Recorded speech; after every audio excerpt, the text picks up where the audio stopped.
Friday, just around the lunch hour, we were dispatched to the Department of Motor Vehicles, which was located on Basin Road, for a report of a structure fire. As crews were responding, we were notified of smoke showing from the pillars at the main entrance. As crews arrived on location, their initial impression was that there was nothing showing. However, upon a closer examination, we found that every time there was a wind gust, we had smoke presenting in different areas of the overhead area just leading into the main entryway into DMV. So our first priority was, of course, to make sure the life safety aspects were taken care of. There were no injuries at that point. The building was successfully evacuated. The crews investigated by accessing a hole or punching a hole into that ceiling area, and as soon as they did that, they had moderate smoke present, and they also could visualize fire within the attic space. So we immediately went into a suppression mode. We placed our ladder at the Division A, which is the front of the building, placed the main ladder up to the roof. Crews were working on the ground while additional crews were working on the roof surface as division roof, accessing the hidden fire in the attic space.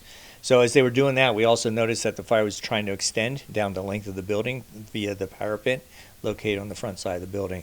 So as they accessed that area, accessed the attic, we visualized all fire, extinguished it, and make sure there was no further extension. We eventually, once we determined that we actually had a working fire, we evacuated the entire complex. They were successfully moved out. And what was fortunate for us, it was around a lunch hour, so a lot of people decided then to go continue with their lunch plans, and so we didn't have to worry about people being in the environment. So they went and did that while we completed suppression.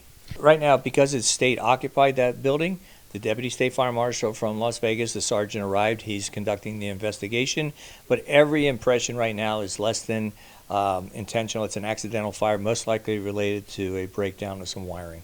Because of the hidden fire, and it looked like it may have been burning for an extended period of time before it was observed, so there's some structural members that need to be replaced and repaired in order for that building to be reoccupied. I think the important thing to recognize with this particular building is this is a sprinklered building.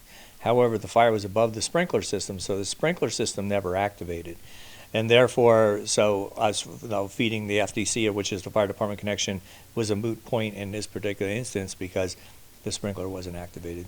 I've noticed that they've been working on the building, and I'm sure they'll get it back running and have the necessary inspections before it can be reoccupied completely in a short fashion. There were no injuries related to the fire. We did treat one civilian who had a medical incident in the parking lot while we were extinguishing the fire.